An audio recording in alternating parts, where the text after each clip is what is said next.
Well, hello my friends. Welcome back to my channel. Furtado here.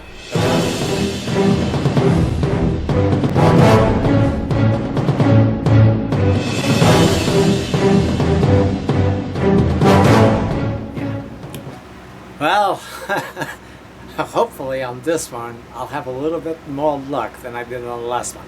But I'm determined to come back in here and do a piece that's, well, we'll see when I come back. But for today,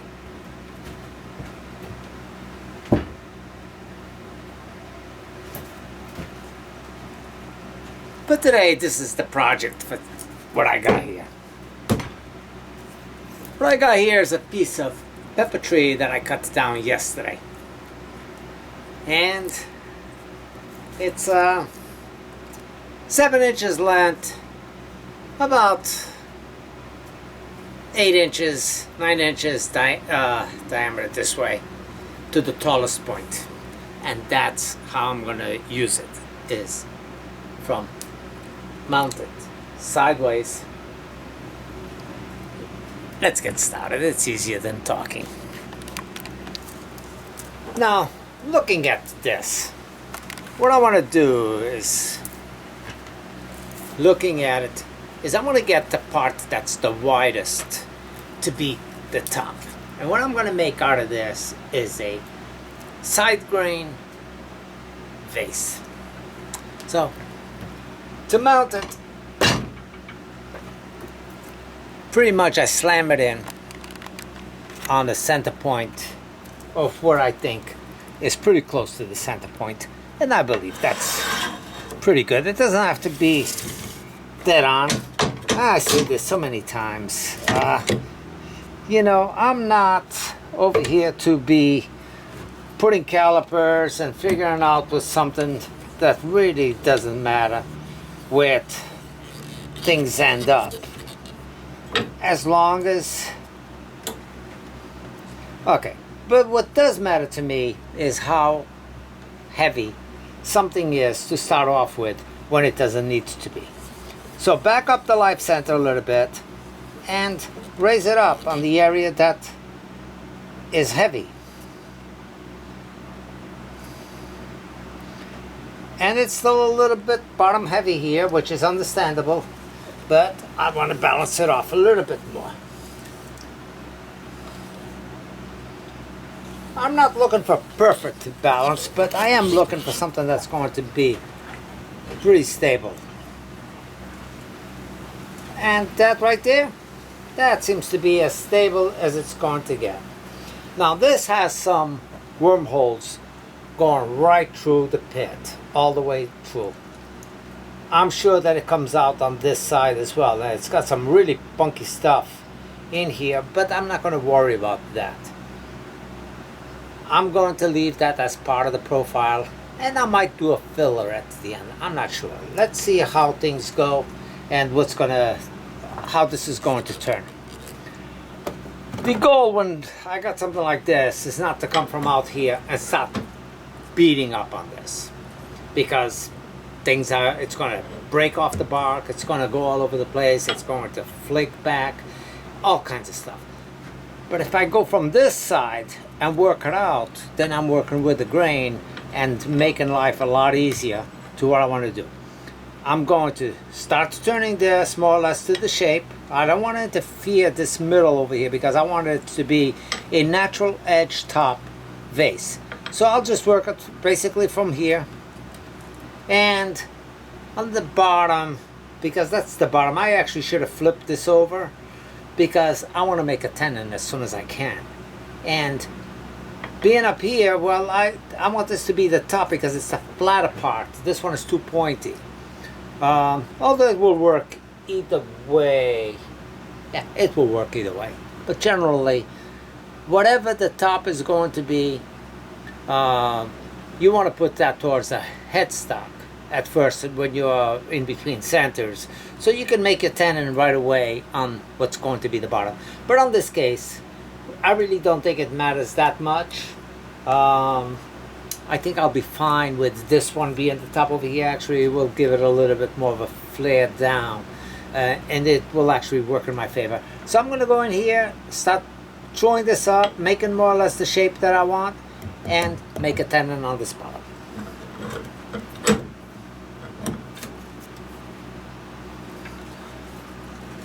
So the lathe will be spinning around 400 RPM, I think.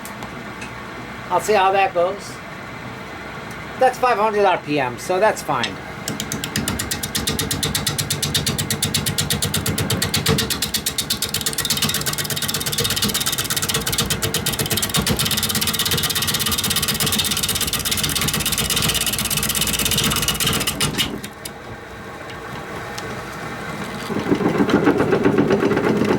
I lost the center on it. The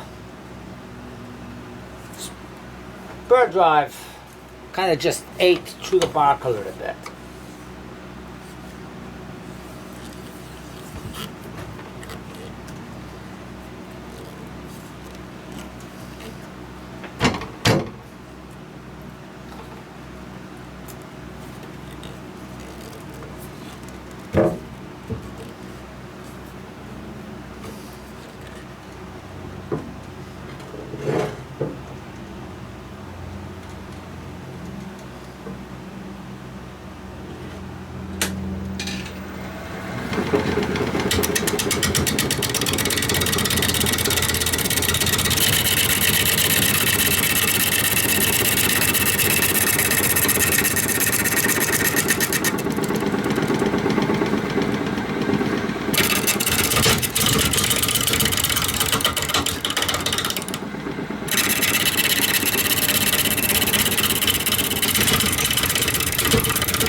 Now what I'm thinking on this one is actually to make up a Genie Bottle shaped base. Wide bottom and tall neck.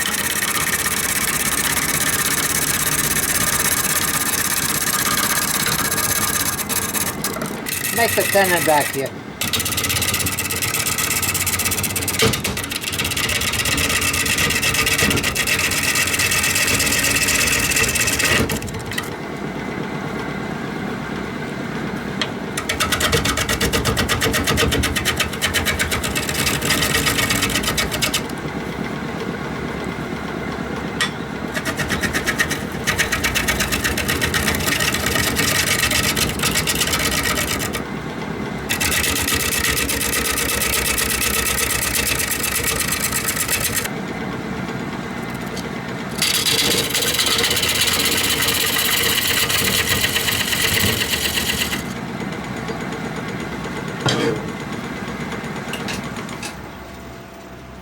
This way I can get a much better grip on this. I might leave some of the bark on this inclusion over here.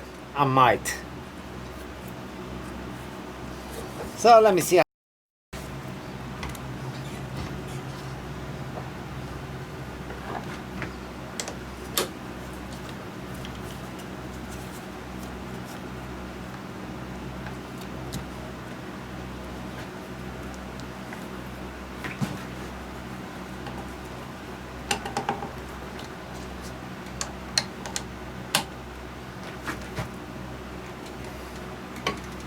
Now this will be a little bit more stable and I can start working from the inside and remove some of this weight out of it and not worry about it.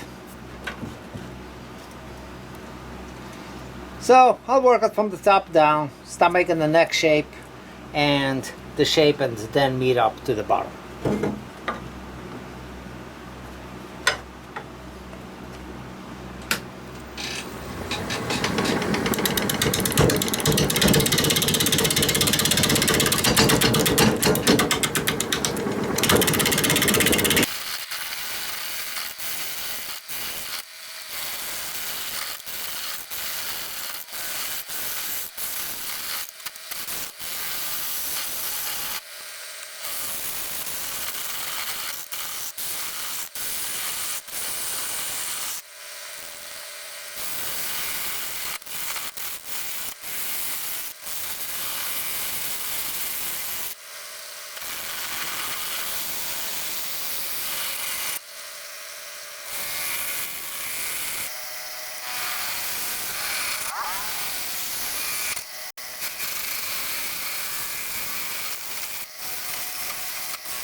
Now this is definitely not what I wanted to happen. I wanted to do it in one piece, but not all is lost. I'm gonna make this in a two-piece base.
Even though the piece separated itself in the neck area, where I had all these voids in here, which there wasn't much integrity holding it together, especially this area right here. This area right here was a complete separation all the way through. And what I did to stabilize it so I could finish it off, sand it and all that stuff, and go in there and cut a little bit more, is I added some sawdust and CA glue in this area right here to make a little bit of a bridge to interlock these two pieces, so I would get rid of the wobble that was in there. And of course, because it came off, I CA'd this whole area together, and the same is seen between here and here, but over here there was a small void also missing that just added more weakness to this whole half. I put a little bit of sawdust in that little spot right there as well. So the piece is not exactly what I wanted.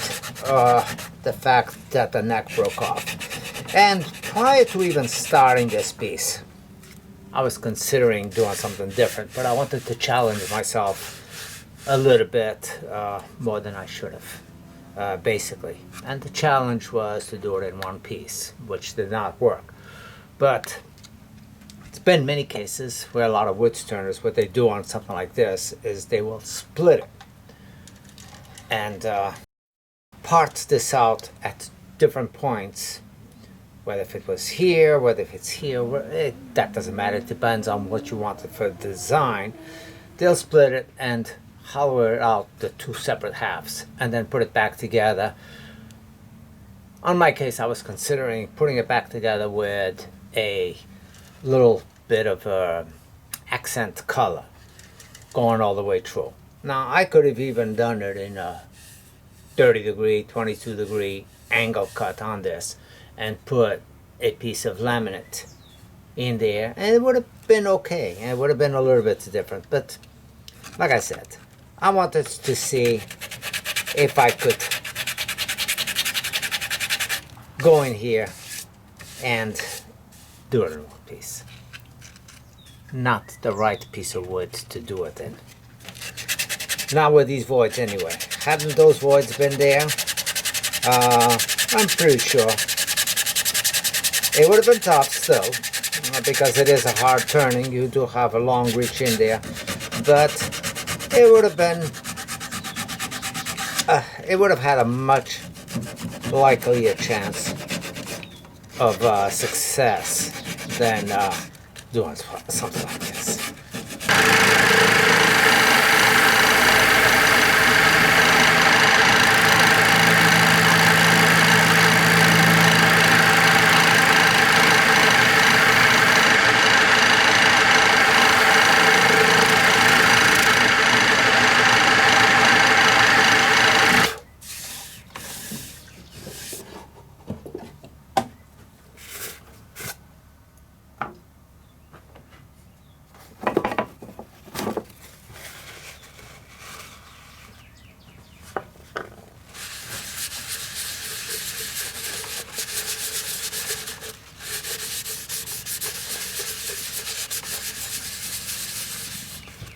Applying a little bit of Yorkshire grit. It has become a favorite of something to enhance and to ease your woodwork.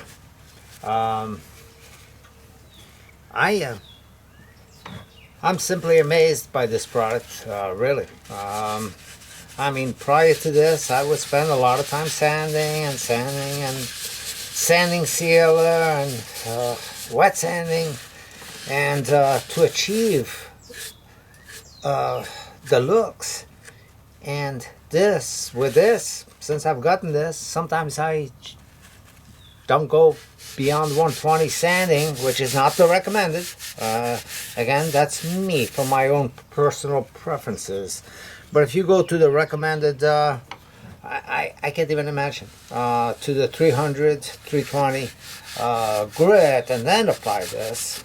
Well, I mean, I don't think I've done that. And even if I have, it was very light sanding. But generally, you know, I'll sand it 220, occasionally 320, very light sanding on that area, and apply this. And the finishes have always been better than anything I had done in the past with even sanding sealer and 1200 grit wet sanding, or I've always wet sanded when I used sanding sealer. So And the wet sanding was more just to do a wash down than it was actually to sand it either way. But I have achieved the best looking finish with this than I have with anything else prior to me using this Yorkshire grit. This is not a commercial because, you know, I just like to inform people, and I don't like telling people, oh, go out and buy this or buy that, or, you know, you need this or you need that, and you don't need it. I mean, you know, is it a good product? Without a doubt. My shop, I don't think will ever be without this product.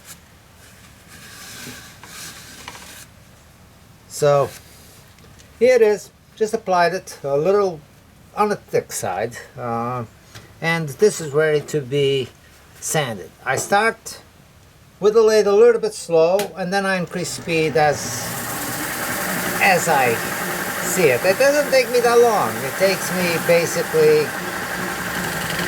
a minute to the outside, if that, where this grit really starts disappearing from the piece, and it does a fill as well as it does great job sanding, which is what it's supposed to do.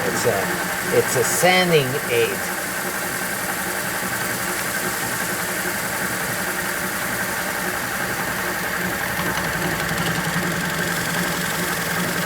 Not having this is like trying to wax a car without wax.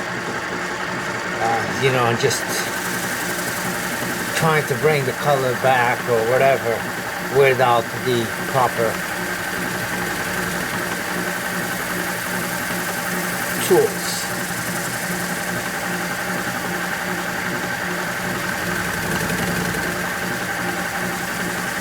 Now that feels like the grit has pretty much dissipated.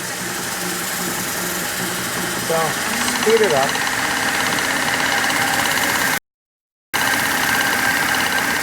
This is not buffing, so you know I'm not looking for a high speed on this part yet. I will do the high speed buff once I apply the OB Shine Juice. And you know, again, that formula is available all over the internet. You can get the formula from OB Shine Juice. I've put it many times. I've put it in writing many times, and I will do it again. 1/3 shellac, 1/3 denatured alcohol, 1/3 of boiled linseed oil. That is my finish choice for most of my pieces. Occasionally I will do a face wax, which I still have an original can from when I first started doing Woodturning. But really, the OB Shine Juice is my finisher choice. And now with the Yorkshire grit, it just made it that much better. It's an awesome combination, like they were made for each other. Here's the OB Shine Juice. Shake it up. And it's basically apply and shine. And really does do that. Slow it down for the application so it's not just overspraying all over the place. All I'm trying to do is get it on the wood right now.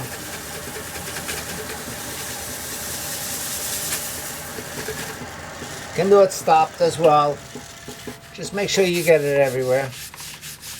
Rub it. I don't skimp on this. I apply as much as the wood wants to soak in, I guess. It's not like this is going to soak in a lot, but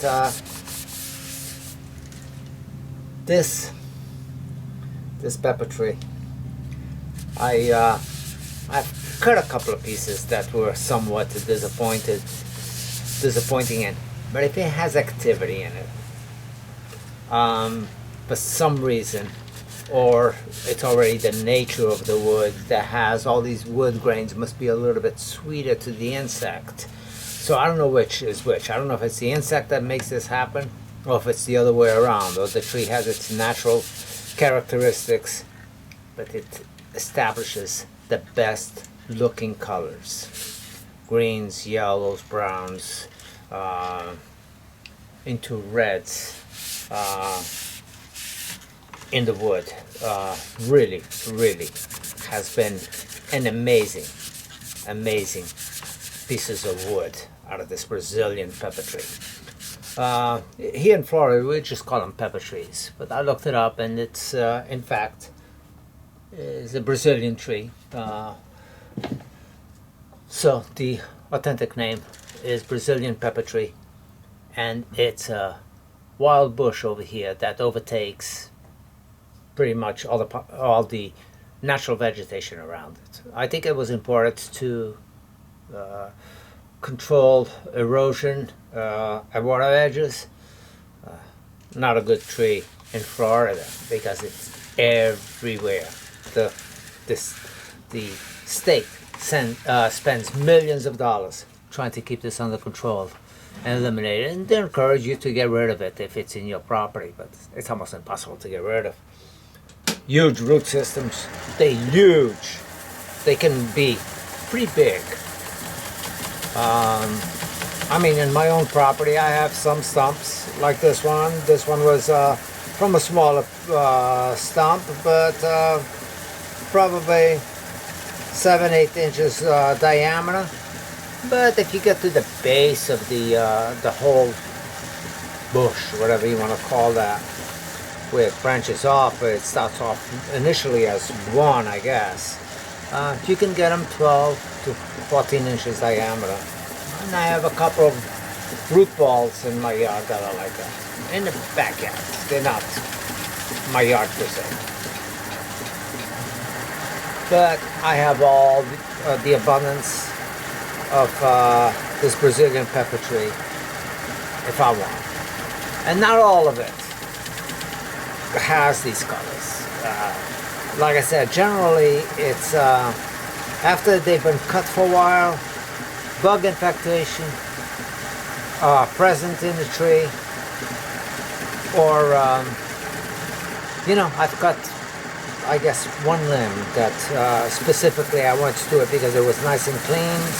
And I figured, I'm going to get some nice things without holes on this particular one, and it had no color whatsoever to it. I was very disappointed. But if a stump had been cut a few years back and it's still somewhat alive without being completely rotted, and I cut below that, if I have the ability to cut it any lower to the ground,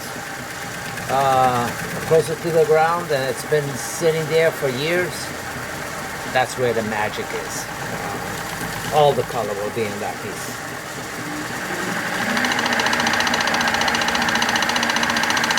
Buffing it up. This is 1,000 RPM.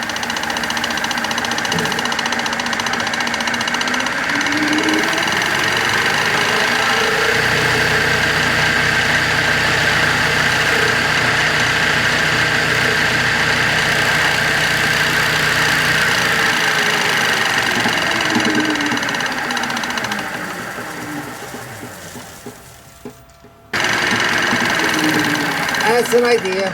It's something that I use many times. Actually, it's something that you probably should make up and put it in your arsenal with options to reverse chucking every once in a while. So here it is. Not a super gloss on this because very light sanding, but let me set up for the reverse turning of this.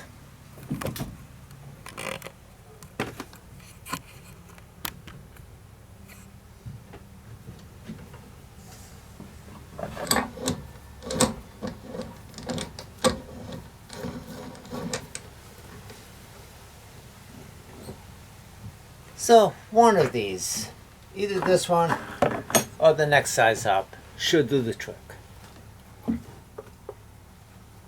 And that will do the job. It goes in there snug.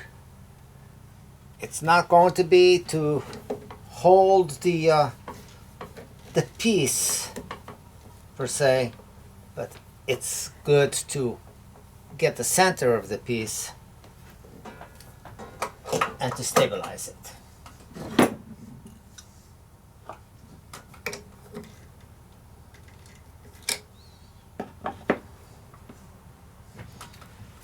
So, jam chuck it.